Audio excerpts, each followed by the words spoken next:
Hi. So, welcome to the second episode of the Supporting Sustainable Future podcast. This episode is about my first year with a heat pump. I've got my first guest, proper guest, not Jill, who just works with us. First guest here with us, Andy McMillan. He bought a heat pump from Elite last year, and he's had his first winter with it, and he's going to talk to us about his experience with a heat pump. Before we get into that, if you like the channel, like the podcast, please like and subscribe.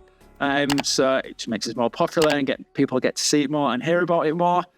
Other than that, we'll just get into it and just talk about really your first year of having a heat pump. I suppose with the first year of it, I've got a heat pump, but it's a bit different. Maybe I have to adapt or not. Just talk about that. So I'll let you introduce yourself first and not carry the take over. But my name's Andy. I live in Cottingham. We renovated a house, and I managed to convince my wife that a heat pump was the way to go rather than just keeping the boiler. Yeah, and it's gone pretty well so far. Excellent. Yeah, with it's funny, isn't it? Sometimes we have the wife who wants the heat pump. More times than not, it's the husband wants the heat pump, and convincing the wife, I think, is more like probably the tech thing, I suppose, isn't it? She's just better with money than I am. My wife's an accountant, so definitely. It was mainly about the type of renovation, type of project it was. So you said it was a renovation. Yes. So it wasn't a new build. It wasn't a... Well, when we talk about a retrofit, we'll say it's like a Monday to Friday kind of job. Start and finish. It's taking the old boiler out, putting a new one in. But you had building works around that, didn't you? It was a renovation and a new build, sort of. It was we bought a house that was a little too small for us. We knew it needed a lot of work. Knocked it a little bit off, and then essentially doubled the size of it. So there was a whole new section, all up to sort of new building standards, and then the rest of the 1950s house that all had to work together. Yeah, I remember. Yeah, it was doubled in size basically, didn't it? Yes, exactly there. So you had building works around that, didn't you? You had a builder in, didn't you? Did they do it? I think they did a new roof, didn't they? And everything. Yeah. So it's a full works. We was only a small element really of that. But I remember the new kitchen going, everything going in. So yeah, it was. We only contributed a small amount, I suppose, out of everything you had to do, and you had, it was over the winter. Yep. And you was expecting, yes, at the time, and you're convincing your wife to have a heat pump. Yeah, there's a lot. I'm glad I wasn't in the middle of that. So I just want to talk about the real initial drivers for you to have a heat pump, as you can see, and it's younger customers, a lot younger than me. I'm 40. What was you saying? You're 34. 34, my God. Really, most of our demographic is probably 40, 45 onwards up to probably, 78 or whatever it is. But it's, 30 would... we don't have many customers like that, I suppose. So, what was your initial drivers really to get the heat pump? So I'm quite into sort of eco stuff. I'm quite into technology in general. Because the house is old, I sort of knew we had to replace the boiler anyway. So way before we got in contact with you, I'd sort of done some research, and I knew that heat pumps were around. I didn't really know much about them. I don't think I told you, I actually have a Swedish friend who... we met in Manchester. We live back in Sweden, and they don't really deal with boilers at all. They think boilers are weird old technology. Yeah. So I actually talked to him about solar panels, heat pumps, all the other stuff a few years ago. I got looking on the Heat Geek website and the YouTube, just learning a bit about them. And then when we decided what we were going to do with the house, and then when we worked out that underfloor heating was probably the direction to take it in, I realised that worked quite well with a heat pump. And also, if we're going to redo the entire house, I don't want to have to change it again in 10 years. Yeah. I feel like future-proof is quite important to me. It's no point wasting money now to spend it again later. Yeah, so you say you had an interest in the technology at the start of things. Was it a green thing as well? Oh, absolutely. Yeah. Yeah. There's no point in like just burning fuel when you can. There is a much greener alternative that we'll talk about it a bit, but it's essentially costs the same, if not less. You might as well try and improve things if you can. Yeah, I mean, I have a heat pump, but it's obviously really, really, obviously for the people listening or watching, obviously I may have a biased view, so it's really nice to have your view on this and candid. The good thing about a heat pump is, I don't know what your thoughts are, is that it's definitely nice to have control and independence of how you run your house. Whereas when it's gas, you just go, I have to just pay for this, and this is what I've got. With so much technology, with smart tariffs, with other technologies that come in with it, heat pump, solar and battery, you do get to play around with it and actually say, well, I can actually do this to my bills. Whereas before, you didn't have an option, or if you just add a certain other aspect to it, then you can do a lot more. So it'd be really good for us to probably talk about the process that we went through with Elite, what you went through with Elite, from first initial inquiry to the handover, admission and handover, really. So say he was looking on HeatGeek, we're HeatGeek Elite. Make sure you go to HeatGeek channel. They have really good, unbiased videos and not point you in any direction, just what's good, what's bad. So Adam Chapman's material is fantastic. You should go to HeatGeek and check out their stuff. And there is, if you can't find a HeatGeek here, you can find a HeatGeek around the country as well. Did you just Google local heat pump fitters and stuff like that? So we were using a company to do our house that I knew from working somewhere else. So they're based in Doncaster-ish. They had two companies from near them come to the house. Mm-hmm. One of them essentially just walked around and just went, 11 kilowatt. I had a thought, well, that's maybe not. Yeah. So I did a bit more research. I'd watched a lot of the YouTube stuff, Urban Plumbers and HeatGeek, and so I thought I'd find some local heat pump installers. So I Googled that, and you and a couple of others came up. You were based in Cottingham, and you got some really good reviews. So I gave you a call, and you called me back pretty quickly and organised the time to come and see me. Yeah, I mean, we come up against it a lot. I don't know, like I always say, I never blame other installers. They've all got to start a journey. We know where we was 10 years ago. Yeah. Not like, I think it's an 11 kilowatt. Don't get me wrong. I don't think we was there. But you do have to start somewhere. Everyone gets better at a job along with time. So yeah. I do appreciate that. But geez, it is a bit scary if somebody just comes round and says, I think it's an 11 kilowatt and away you go. I mean, we see oversized heat pumps all the time.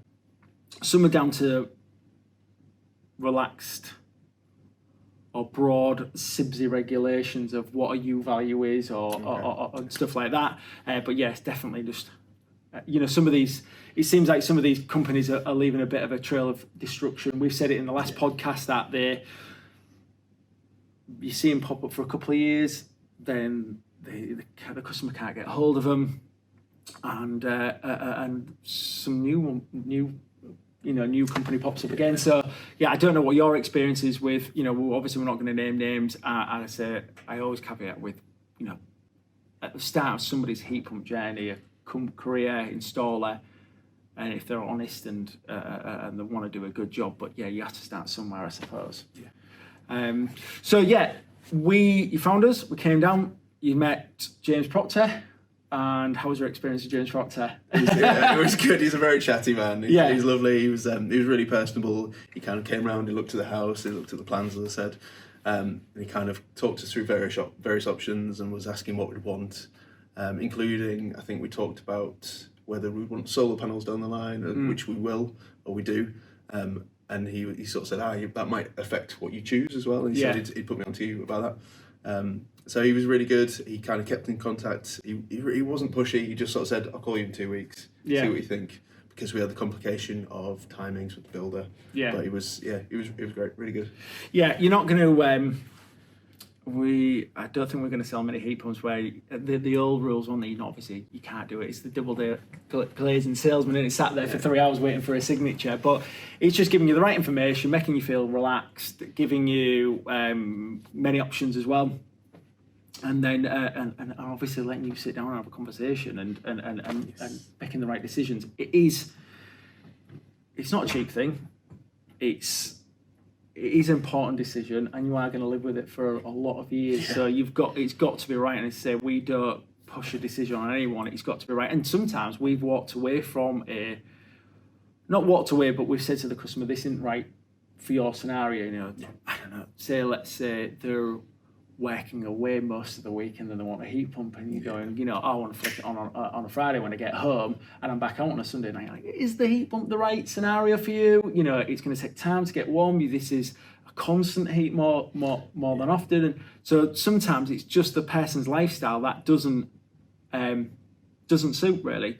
So James came down, give you an initial inquiry, quote, and then left it to you. And then what was the next stage after that?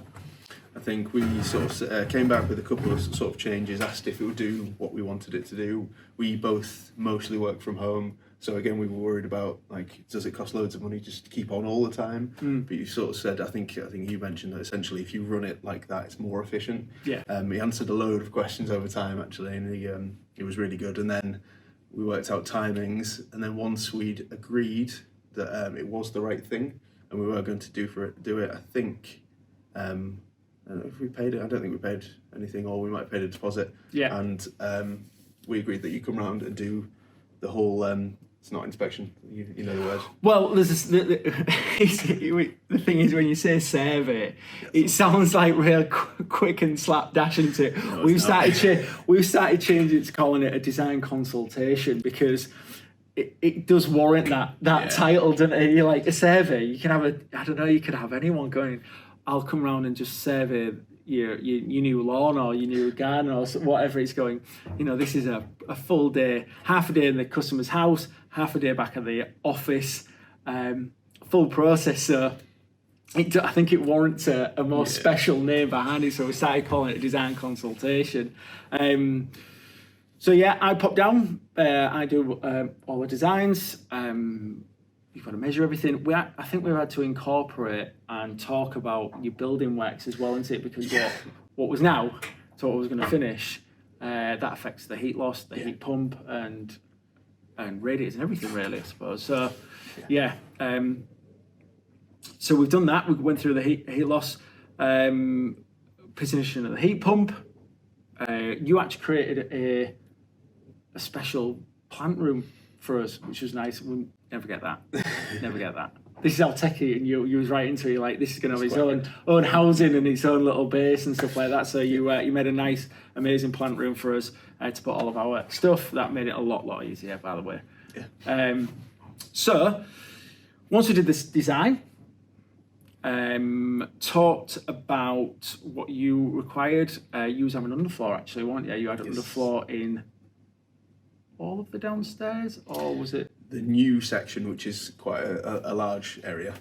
So it's the kitchen and living room. Yeah, whole little area. Oh, that'll be good. I mean, suppose that'll be good to talk about because there is. We designed to. There was an older part of the house, a new part of the house. What's the comfort levels around old to new? Are they blended? Are they the same? Because you can always you only can know a heat pump once you physically live with it. You know, I even to the point where I didn't know until I lived with it. I serviced them every day. I felt heat, people was warm and stuff like that. But until you live with it and its behaviour and how it behaves within your house and your own house, mine's completely different.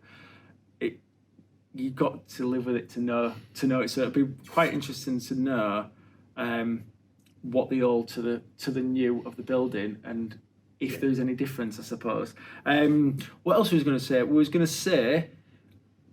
Are you thinking of, have you had any additional tech since the heat pump was installed? So we will be getting solar. We were going to get solar beforehand, but then we realised we have to change the roof, so we just put all that on hold. Yeah. We've had a load of electrics done, and we've had the wiring put in for solar, so when we get you back, it should be really nice and easy. You had that first. Yeah. There's space in the plant room for batteries as well. Oh, brilliant. In fact, I think Pete moved the cylinder across to make that space. I think I put in, I'm quite nerdy, so I've put in something on my Apple home thing, so I think I can read some of the data from the Daikin system, and it will work with something else I'm going to put in and open and close the Velux windows. So because the various different things will all talk together, if the heat pump's off but it's too warm, it'll open the windows and do stuff like that.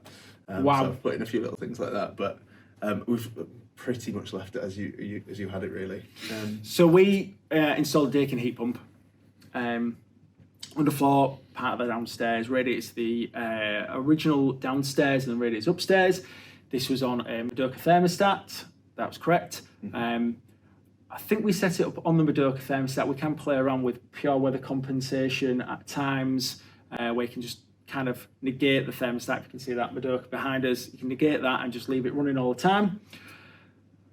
That does help sometimes when the thermostat's maybe not in the right location, or you can't get it in the right location because of, I don't know, solar gain or whatever number of reasons. So pure weather compensation does work in certain scenarios. Other scenarios it doesn't work. Different buildings. You did drive up here in a Tesla though. I did see that outside. So you've got an EV at home. I did when Andy turned up. Actually, the first question was, "Oh, you want an Optimus Smart tariff, a cheaper tariff?" But you're not, are you? You've gone like a flat rate. Yeah. So because we've got the EV and we don't do loads of miles, we probably do 15. Are projected to do 15,000. We've got the heat pump, and because for my job I'm a 3D artist, I do a lot of rendering. Sometimes it'll be an hour a day. Sometimes it'll be 8 hours overnight at different times during the day. I didn't really want to lock myself into a certain tariff, so I think Octopus have got one called Tracker, and it kind of goes to the wholesale price. So currently I think it's 19p unit, kilowatt hour, I think. Kilowatt hour. When I say kilowatt hour, they'll have us on this channel if you don't say kilowatt hour. I said kilowatt once before, and the comments on YouTube was, it was kilowatt hour. All right. So yeah, we have to get the right kilowatt hour. That's the same price as what we're getting commercially here. We've got 2 EV chargers downstairs, trying to migrate over to EV more and more. James Proctor's got an EV now, and we've got a couple of pool cars. So we're trying to get that way off, but that's 19 pence a kilowatt that way. So you're saying that the flat rate was just better suited for you? Yes, I will send it to you so you can put it in the notes, but there's a comparison tool that you can use for Octopus. You compare your usage and what it would do, and it essentially said it would be something like 20% cheaper overall for my weird set of usage. You can change it. I think you need to give a month's notice, but we'll see. If we get solar panels later, we might change it again. But for now, that works for me. I suppose that's back to the point before, isn't it, where you do have your independence of what you want to choose. Also, what I have experienced with my heat pump, solar, battery, and them technologies is that what might be good one day in a few months' time completely changes. I mean, I had an eddy. Just for me, I've turned my eddy off because my export is 15 pence a kilowatt, and I've got an EV or a pool car EV. I couldn't get the full EVs, so I get the pool car sometimes and charge it at home. So I get that Octopus Agile.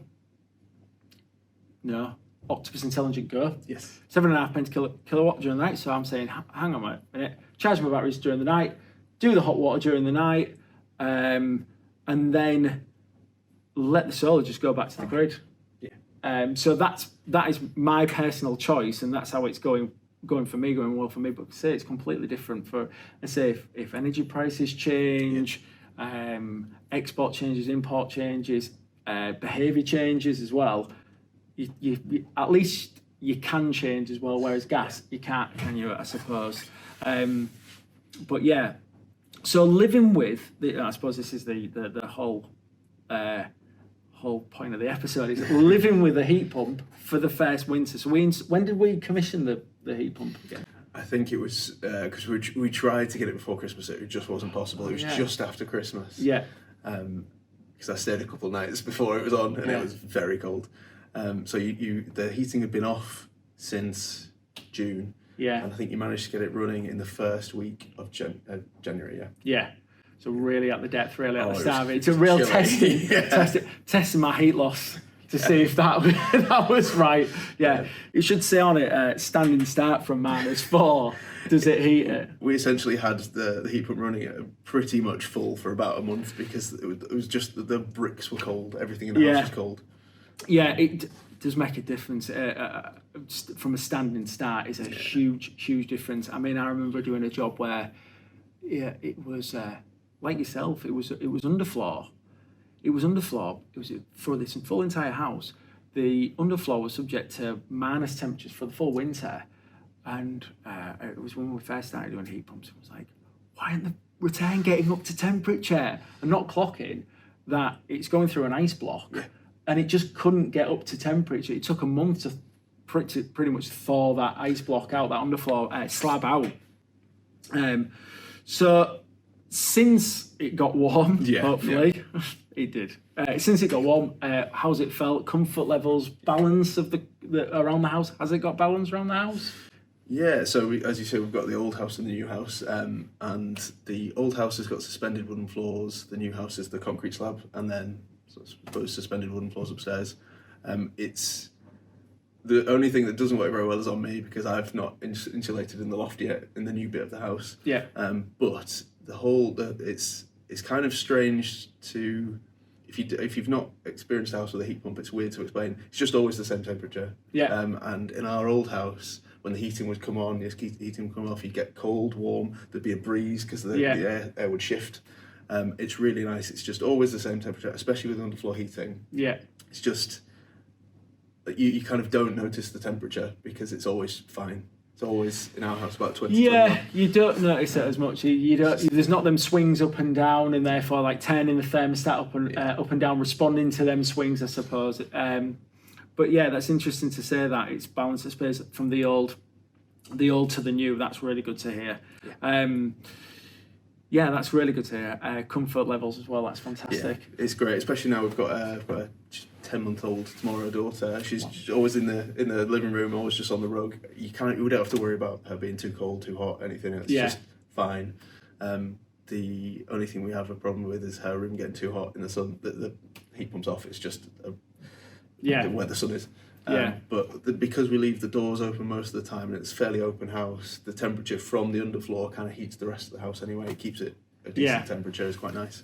Yeah, it's I've got a new build house, and on my gas boiler, the swings was just massive. From 19 to 23, really couldn't control it. I had an old Drayton thermostat, and it was in the hallway, and I was sat in the living room, and I could just hear every 20 minutes just clicking on and off like that. I couldn't believe it. I was like, what was that? Yeah. So I've got as I say, a heat pump now, and it's a lot. You just set it. I've got a 2-year-old, you've got a 10-month-old, and I think there is no. What's the way I'm trying to? There's no. It's just got to be warm. There's no like I'll treat it like a bit cold. I'll test things. It's got to be warm because you've got a newborn, and there's no way of not getting around that, I suppose. But so really important questions, I suppose, is can you hear the heat pump?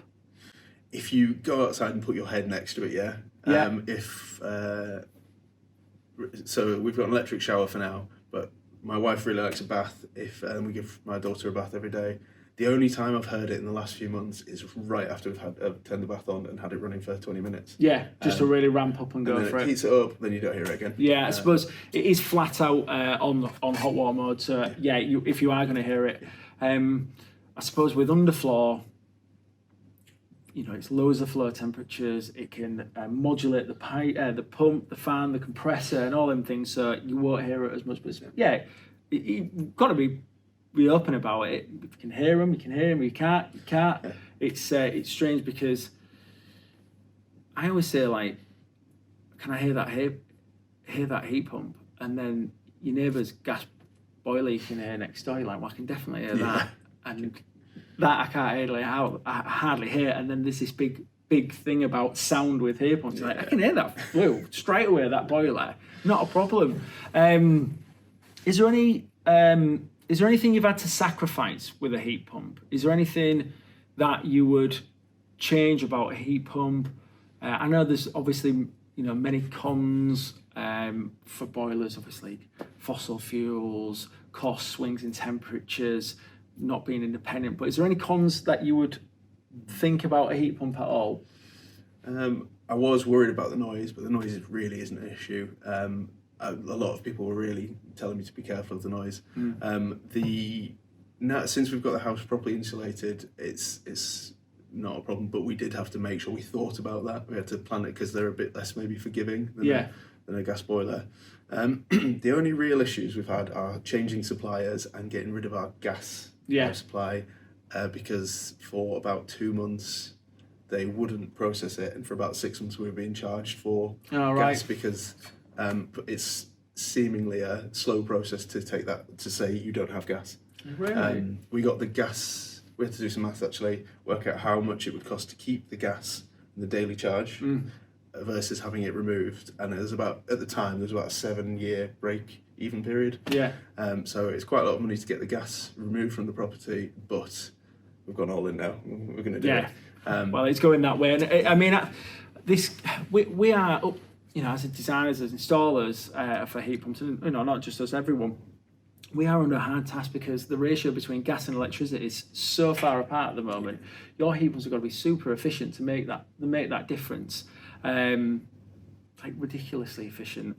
Whereas obviously in Europe, that ratio is less, and maybe that's why they do hybrids a bit more and less forgiving technology and stuff like that way. But they have to be super efficient to make it. We do heat losses, and along with heat losses, as you've seen, is your run cost, your fuel comparisons towards that, and that makes you do a calculated choice of whether to get a heat pump in the first place.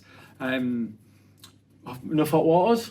Especially with the 10-month-old, I suppose, isn't it? Yeah, just bath every night. We're always doing bottles, always doing all sorts. But I've never had a problem with the hot water. See, there's two things, like you can schedule hot water, especially with cheap tariffs and stuff like that. But then there's there's different terminology for different heat pumps. But for Dakin, there's reheat only, so you can time it pretty much constant, and when there's a 10-degree drop in that cylinder, it just tops itself back up. So we always say, if you have irregular showers, irregular baths, don't really know what your kind of usage is from a day-to-day, just a reheat is. It gets over that process quicker. It might be a 20 minute to half an hour top up, but then I suppose if the people really want to make use of, and I suppose that's probably if you did that with the flat tariff, there's no real need to go to the scheduled hot water times because of the cheaper tariffs during the night. Absolutely. I've done the cheap way, and I've gone during the night. I don't run out of hot water, but I really shave it fine, I suppose. That's the Yorkshireman in me, actually. So plenty pros, but not many cons really about a heat pump. Not really. I really can't think of any problems we've had. I mean, the cost, I would say, is kind of on par, really. There is, like I say, there's barely any noise. I don't think that we've come across any problems. We've only had it in, well, it's probably not been in a full year, but it's fine. We'll have to see how long it goes, but I don't see. I suppose it is a full calendar year into it that we need to have a look at.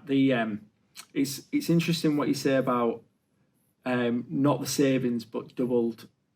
You was doubling the house size, and so it's kind of weighed itself out. Yeah, sorry. You go for it. When we were changing tariffs, people were saying how much you use in a year, but because we've bought the house, moved out, knocked part of it down, installed a heat pump, ran it for full pelt for a month, changed loads of other stuff, got an EV. I have no idea like what my regular usage is. Yeah. But and we haven't really saved any money on heating because we're not paying for gas anymore. Yeah.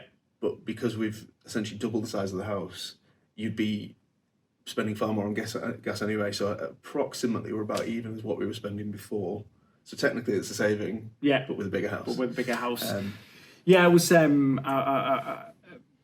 Obviously, I reflect and take from other customers and what their experiences have been. We had a customer before where they took out an oil boiler, and you have a man and a wife like a year later going, "How's it gone?" And the man, the husband was like, "We haven't saved anything." And he panned to the wife, and she was like, "Well, actually, it's been the same, but I'm 21 degrees all the time instead of freezing." And also the mould has come off because it was an old farmhouse, really, really very, very old flat farmhouse. So obviously there's damp, there's mould and stuff like that. So it started to make the building a lot drier, a lot healthier and stuff. So imagine the cost and the savings that way as well. That's massive. So it must be healthy for the building as well. So sometimes you don't see it directly in pound notes, but in the background, there can be added benefits there, can't they, as well? Yeah, absolutely. But I love my heat pump as well. They are really good. They are the future. It's good, really good to hear you enjoying your heat pump. We'll have to come in a full year, I suppose. We've got, the October, the November. We did do it at the most brutal time, I suppose, which is good. The baptism of fire is fantastic to hear. But no, it's fantastic. I mean, so you have to have it serviced every year, don't you? Yep. After having service every year, obviously that's just check the efficiencies, clean out any filters, just making sure it's doing what it says on the tin as well. So yeah, definitely checking the efficiencies. If it isn't efficient, this is really important to know. We are governed by the MCS. We have a 2-year warranty with the MCS. So if there's a bedroom or living room, whatever it is not up to temperature, we have to come back, no ifs or buts, and get that right. We have to. The efficiency is quite low, to be honest. You have to be at an efficiency of 280% over for MTS standards. Okay. If it wasn't, got to come back, got to sort it out. It will be, and then so that's part of the service check. Make sure it's efficient. Are your comfort levels right? Your hot water is anything that you've changed. Your patterns or usages, and then we can adapt it and change it to the controls as well over the years and stuff like that. I mean, a lot of the time we will come back in a service and say, "Have you been warm enough?" Like, yeah, I've been warm enough. So we'll alter the weather curve. You probably done it yourself, anyways, but alter your weather curve and go, "Well, we'll shave off a few degrees. See how you get on. Come back, keep going." Especially with maybe customers that are not as confident with going through the controls themselves. We would do that for them, but we yourself. You're probably more savvy than me to especially with this extra tech and stuff that you're putting on. But yeah, you can get more efficiency that way, and that's part of the service. It keeps with the warranty, it keeps with the health of the heat pump, and it's just obviously a really good thing to do. But yeah, it's been a real pleasure having you on. Thanks for coming down. It's amazing, and it's good to have obviously give real life feedback to anybody who's thinking of a heat pump. Sometimes it's not the right decision for them, patterns, usage, sometimes it's not like that. There is aspects of whether we talked about this at depth last time on the last episode, is whether hybrids are the right way to go.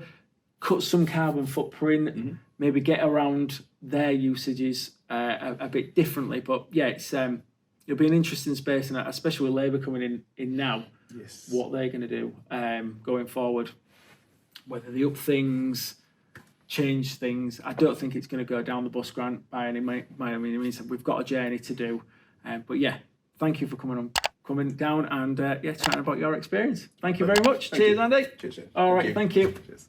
Right, so if you want to be a guest on my next episode, comment, get in touch, and be the next guest.